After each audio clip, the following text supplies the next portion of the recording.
CODA, which means Child of Deaf Adults, is a 2021 Apple TV original movie. It is written and directed by Sean Heder, and CODA is a remake of a French movie that was released in 2014 called The Balor Family. The movie takes place in Gloucester, Massachusetts and Rockport, Massachusetts. The main actress here, Emilia Jones, plays Ruby Rossi, and interesting enough, she is a British actor who had to learn a variety of things to prepare for this role. Number one, she's a British actor, so she had to learn an American accent. Then on top of that, she had to learn how to sign language.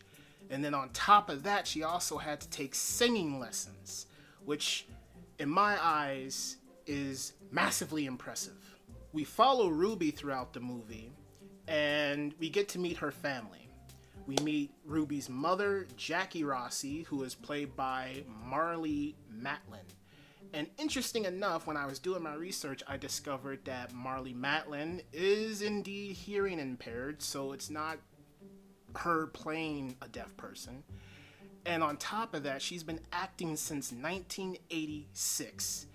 And her very first movie in 1986, she won an Academy Award for Best Leading Actress in a Film, which to me is impressive. We also meet Jackie's husband and Ruby's father in the movie, Frank Rossi, who is played by Troy Katzner. And interestingly enough, he is also hearing impaired, and so that just blows my mind because now the movie feels 100% authentic. We also get to meet Jackie and Frank's son and Ruby's brother in the movie, Leo Rossi, who is played by Daniel Durant.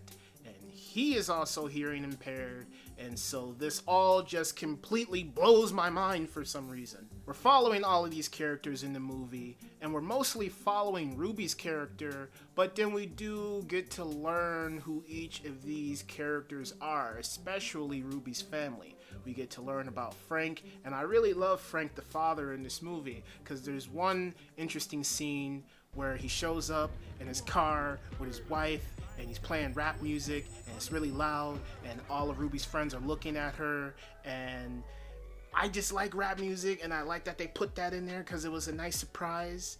And then, at first I was thinking, oh, maybe he doesn't hear it, but then when they get in the car, and then Ruby's like, you need to turn it down, it's too loud, her father, Frank, is like, oh, I love listening to rap music because I love the bass in there, and it makes my ass vibrate. So I thought that was pretty funny. So there's lots of funny scenes in this movie amongst all of these characters. I think each of these characters get a nice, genuine moment.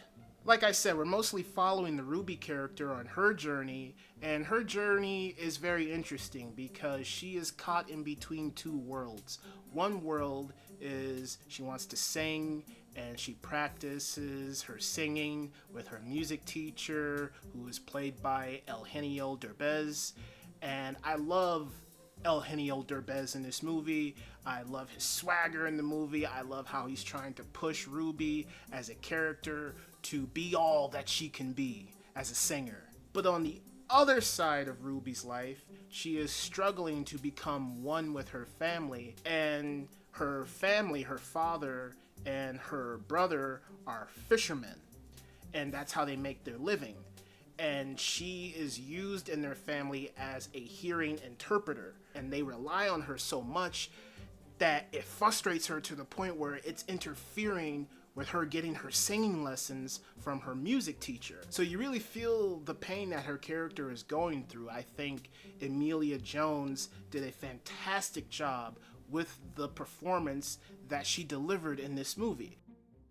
I think that this is a great movie.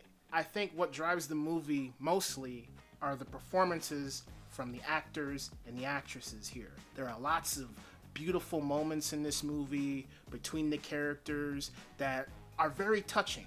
Like, my eyes got watery multiple times in this movie. How do you feel when you sing?